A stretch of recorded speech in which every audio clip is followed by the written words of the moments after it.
નમસ્કાર મિત્રો આજે તમારી સમક્ષ કર્ક લગ્નની સંપૂર્ણ માહિતી રાખવા જઈ રહ્યો છું અને 12 લગ્નમાં કોઈ વિશેષ લગ્ન હોય તો એ કર્ક લગ્ન છે. કર્ક લગ્નના જાતકો ક્યારે ભાગ્યોદય થાય છે, કર્ક લગ્નમાં શું વિશેષતા હોય છે, કર્ક લગ્નના જાતકોમાં શું કમજોરી હોય છે, કર્ક લગ્નને કયું રત્ન ધારણ કરવું જોઈએ, કર્ક લગ્નને પોતાના ભાગ્યોદય માટે કયા ઉપાય કરવા જોઈએ, સર્વ વિશેષ ચર્ચાઓ આજ તમારી સમક્ષ મૂકવા જઈ રહ્યો છું. કર્ક લગ્ન એટલે મિત્રો ચંદ્રમાનું લગ્ન. આપની જન્મ કુંડળીમાં પ્રથમ ભાવમાં 4 નંબર લખ્યા હોય તો એને કર્ક લગ્ન કહેવામાં આવે છે. સાથે પંચમેશના માલિક મંગળદેવ થાય છે, ભાગ્યોદયના સ્વામી છે એ ગુરુદેવ થાય છે અને લાભેશ 11માના માલિક છે એ શુક્રદેવ થાય છે. આ કર્ક લગ્નમાં વિશેષ પ્રકારના ગ્રહોનું નિર્માણ થયું છે. મિત્રો, કર્ક લગ્નના અદ્ભુત ઉદાહરણો છે. સૌથી પહેલું ઉદાહરણ છે ભગવાન શ્રી રામ, જેમને કર્ક લગ્ન હતું અને જીવનની અંદર પોતે એમ કહેવાય કે વિશેષ કાર્યો કર્યા, જેની કૃપા આપણા ઉપર ઉતરે, આપણા જીવનમાં પણ આપણે એનું અનુકરણ કરીએ અને આપણું જીવન ઉત્તમ બની જાય. રાજનીતિમાં વાત કરીએ તો કર્ક લગ્ન આપણી જન્મકુંડળીમાં હોય તો ખૂબ જ સારા રાજનેતા બની શકે છે. એવા ઉદાહરણો આપું છું મિત્રો. જેનું કર્ક લગ્ન હોય એ ઉત્તમ રાજનેતા બન્યા છે. એનું પહેલું ઉદાહરણ છે અટલ બિહારી વાજપેયીજી. સાથે સ્ત્રીઓમાં ઇન્દિરા ગાંધીજી ખૂબ ઉચ્ચ પદ ઉપર પ્રાપ્ત થયા. હવે મિત્રો, કર્ક લગ્નમાં શું વિશેષતા છે? કર્ક લગ્નના જાતકો ખૂબ જ લાગણીશીલ હોય છે, ખૂબ જ પ્રેમાળ હોય છે, સાથે સત્ય સાથે ચાલનારા હોય છે. એકદમ એમ કહી શકાય હૃદય ચોખ્ખું રાખનારા હોય છે. કોઈની પણ અવગણના કરનારા હોતા નથી, કોઈનો પણ વિરોધ કરનારા હોતા નથી. સાથે એમના પરિવાર પ્રત્યેને ખૂબ જ ઉત્તમ પ્રેમ રાખનારા હોય છે. એમના સંતાનો પ્રત્યે અતૂટ પ્રેમ હોય છે. પણ મિત્રો, એ પણ જોવામાં આવ્યું છે કે એમને જે પરિવારનો પ્રેમ મળવો જોઈએ ને એટલો પરિવારનો પ્રેમ મળતો નથી. આ કર્ક લગ્નના જાતકો બીજાને ખૂબ પ્રેમ આપે છે, પણ પોતે પ્રેમનો જે પ્રેમ પ્રાપ્ત થવો જોઈએ એટલો પ્રેમ પ્રાપ્ત થતો નથી. અને ખાસ કરીને કર્ક લગ્ન જાતકોએ લગ્ન પહેલા જન્મ પત્રિકા મેળાપક કરવી જ જોઈએ. જોવામાં આવ્યું છે કે પતિ પત્ની વચ્ચે એકબીજાના વિચારો ન મળતા હોય, એકબીજા પ્રત્યેનો જે પ્રેમ હોવો જોઈએ પ્રેમ ઓછો હોય છે, પણ જીવન તો પ્રાપ્ત કરે છે એવું જોવામાં આવ્યું છે. સાથે મિત્રો, હવે વાત કરીએ કે કયા ગ્રહોથી એમનું લગ્ન વિશેષ બની ગયું છે અને ભાગ્યોદય ક્યારે થાય છે. તો કર્ક લગ્નના જાતકો માટે ભાગ્યોદયનો સમય હોય છે 24 વર્ષ પછી, અને ત્યારથીનો ભાગ્યોદય ઉત્તમ તરફ જઈ રહ્યું છે. અને જો જન્મ કુંડળીમાં ચંદ્રમા અને ગુરુની યુતિ થતી હોય, જેમને ગજ કેસરી યોગ કહેવામાં આવે છે, અને આ 2 ગ્રહોમાંથી એક ગ્રહની દશા ચાલતી હોય, મહાદશા ચાલતી હોય, અંતરદશા ચાલતી હોય, તો આ રાજા જેવું જીવન પ્રાપ્ત થાય છે. સાથે ચંદ્રમા અને શુક્ર જો કેન્દ્ર સ્થાનમાં યુતિ કરે તો આ કર્ક લગ્નના જાતકો પ્રેમ લગ્ન કરવાની સંભાવના ખૂબ વધી જાય છે. પણ એ વિશેષતા એ પણ છે એમનો પ્રેમ સફળ થતો નથી. એટલે ખાસ કરીને જન્મ પત્રિકા મેળાપક અવશ્ય કરવી જોઈએ. સાથે ચંદ્રમા અને ગુરુ લગ્નમાં યુતિ કરતા હોય, પ્રથમ ભાવમાં હોય, ચતુર્થ ભાવમાં હોય, સપ્તમ ભાવમાં હોય અથવા દસમ ભાવમાં હોય, અને કોઈ પણ ગ્રહોની યુતિ ચાલતી હોય બંને ગ્રહોમાંથી, તો આવા જાતકો પણ એમનું જીવન રાજા જેવું પ્રાપ્ત થાય છે. કેન્દ્રમાં હોય તો બે યોગ નિર્માણ થાય છે, એક હંસ યોગ બને છે અને એક ગજ કેસરી યોગનું નિર્માણ થાય છે. ચંદ્ર એટલે મિત્રો મન છે અને ગુરુ એ આધ્યાત્મિક ગ્રહ માનવામાં આવે છે. ચંદ્ર અને ગુરુની યુતિ થતા હોય તો આવા જાતકો આધ્યાત્મિક ક્ષેત્રમાં ખૂબ જ ઉચ્ચ કોટી પદ પ્રાપ્ત કરે છે. એમ કહી શકાય કે એમના જીવનમાં વૈરાગી જીવન પણ જીવે છે. ચંદ્ર અને ગુરુની યુતિ થતી હોય તો આવા જાતકો સમાજને સારા સંતની પ્રાપ્તિ થાય છે. એના માટે વિશેષતા એ છે મિત્રો, ગુરુ ને ચંદ્રમાની યુતિ થતી હોય, સાથે શુક્ર બળવાન હોય અથવા મંગળ બળવાન હોય તો આવા જાતકો હર હંમેશા સમાજમાં પણ મોટું પદ પ્રાપ્ત થાય છે. સમાજ તરફથી માન સન્માન ખૂબ જ મળે છે. યશની કીર્તિ ખૂબ જ મોટી હોય છે. મિત્રો, આગળ ચર્ચા કરીએ તે પહેલા એક નમ્ર પ્રાર્થના છે.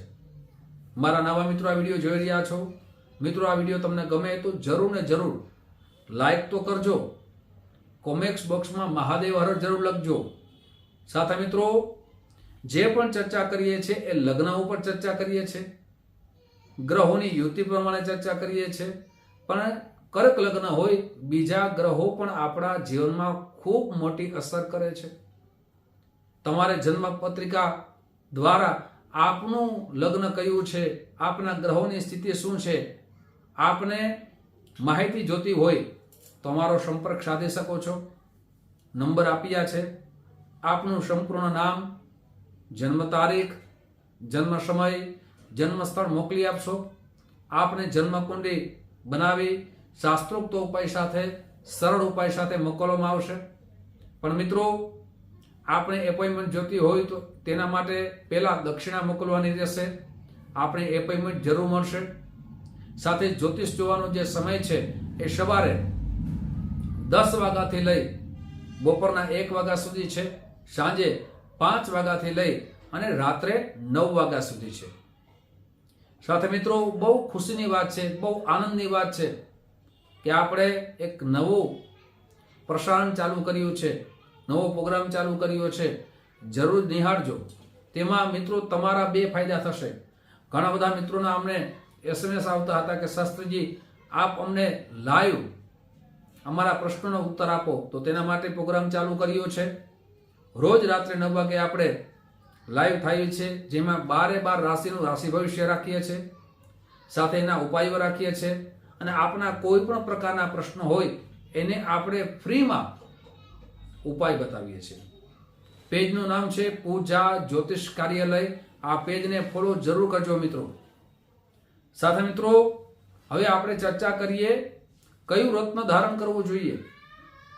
તો આપની જન્મ કુંડળી બતાવી વિશેષમાં આપ 3 રત્ન ધારણ કરી શકો છો. 3 માંથી કોઈ પણ એક રત્ન પણ ધારણ કરી શકો છો. ચંદ્રમાનું રત્ન મોતી પહેરી શકો છો. મંગળનું રત્ન મૂંગા. ખાસ કરીને મિત્રો, આ કર્ક લગ્ન માટે વિશેષ ફળ આપે છે. સાથે ગુરુનું રત્ન પોખરાજ.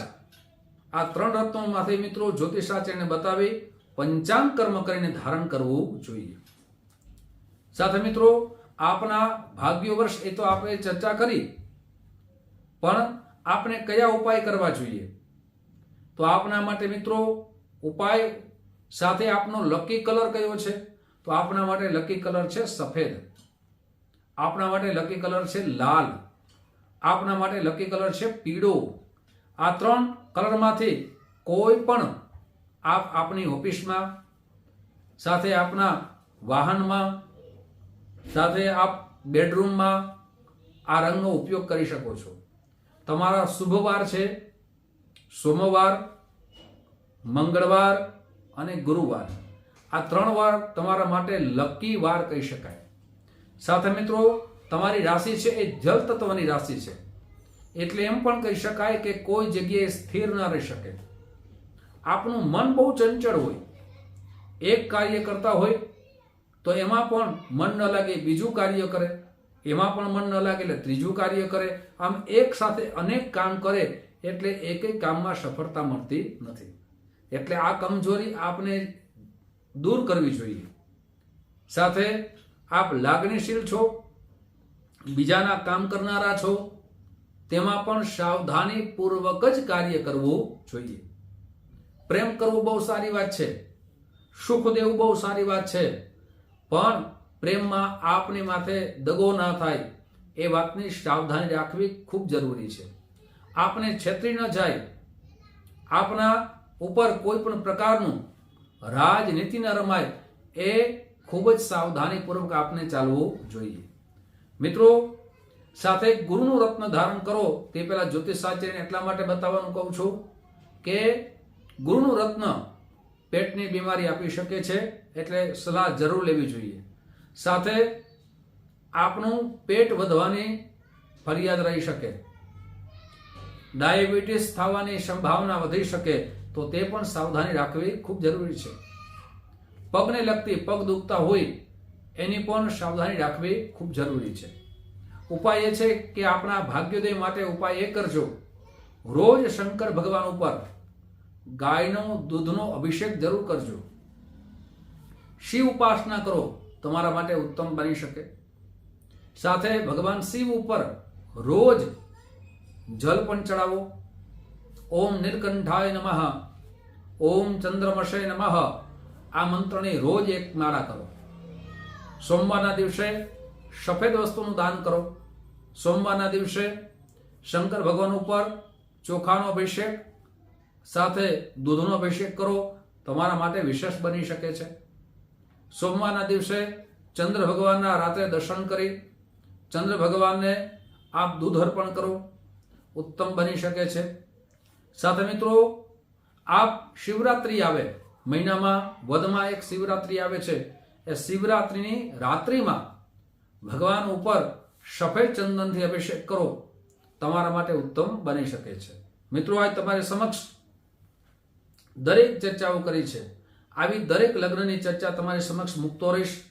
આપ જે પ્રેમ આપો છો એ પ્રેમ બદલ આપ સૌનો હૃદયથી ખૂબ ખૂબ આભાર વ્યક્ત કરું છું. યુટ્યુબના માધ્યમથી ફરીથી મળશું. સાથે મિત્રો, ફેસબુક પેજને ફોલો જરૂર કરજો.